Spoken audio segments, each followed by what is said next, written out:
তারা বারবার আমাদেরকে বিভিন্ন মুখরোচক সুন্দর সুন্দর কথার মাধ্যমে আমাদেরকে অনেক আশা আকাঙ্ক্ষা দেখিয়ে আমাদেরকে বারবার তারা ব্যবহার করেছে। ইসলাম নামক গাছটা বাংলার জমিনের ভিতরে বৃক্ষ বট এর চেয়েও মজবুত হয়ে মসনদে বাংলাদেশের সংসদে তারা উড্ডীন হবে। 5ই আগস্টের পরে আপনারা দেখেছেন বাংলাদেশের বেশিরভাগ মানুষ এখন তারা বলছে যে আমরা অনেক শাসন দেখেছি, কিন্তু ইসলামের শাসন, ইসলামের নীতি আদর্শ বাস্তবায়নের যে শান্তি সুফল কুফল এটা আমরা দেখি নাই।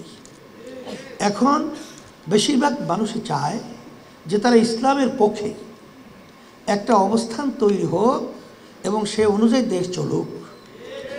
সেই হিসাবে আপনারা জানেন যে বাংলাদেশের ভিতরে যে ইসলামের দলগুলো রয়েছে, সমমনা দল, আমরা সবাই আলহামদুলিল্লাহ নির্বাচনের সময় যেন ইসলামের পক্ষে একটু বাক্স পাঠাতে পারি, এই চিন্তা, এই উদ্দেশ্য নিয়ে আমরা কিন্তু বিভিন্ন পর্যায়ে কাজ করতেছি এবং বর্তমানে চলমান রয়েছে।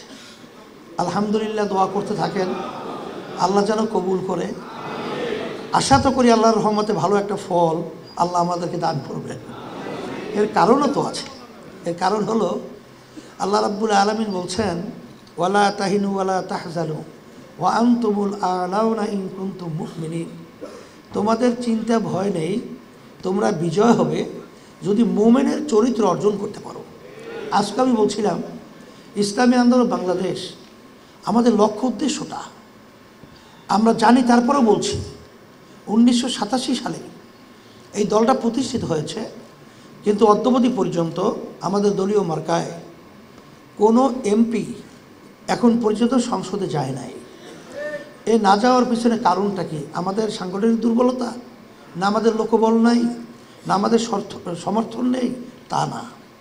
আসল মূল ব্যাপার হলো আমরা আর ওই বিভিন্ন যাদের নাকি ব্যক্তি দলীয় স্বার্থকে অগ্রাধিকার দেয় দেশের চেয়ে, মানবতার কল্যাণের চেয়ে, তারা বারবার আমাদেরকে বিভিন্ন মুখরোচক সুন্দর সুন্দর কথার মাধ্যমে আমাদেরকে অনেক আশা আকাঙ্ক্ষা দেখিয়ে আমাদেরকে বারবার তারা ব্যবহার করেছে।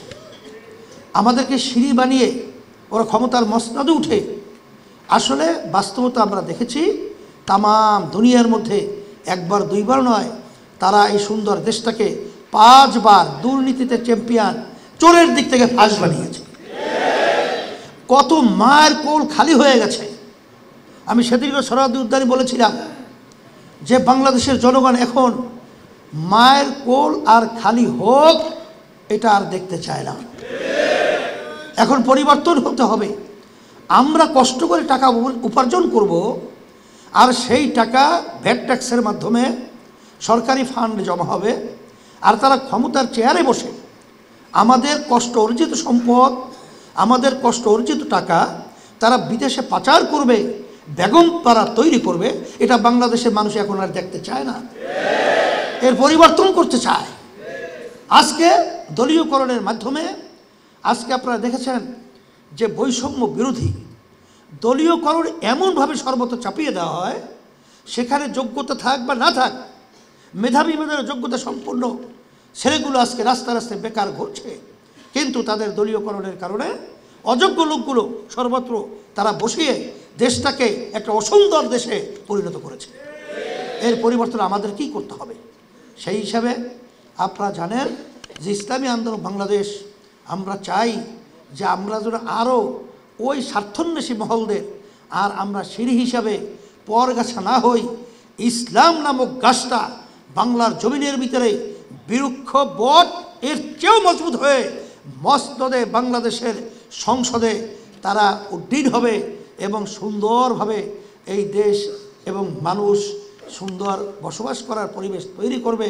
এই আশায় ইসলামী আন্দোলন বাংলাদেশ কারো সাথে কখনোই আমাদের আদর্শ বিকাই নেই, কখনোই আমাদেরকে ব্যবহার আল্লাহর রহমতে করতে পারে নাই।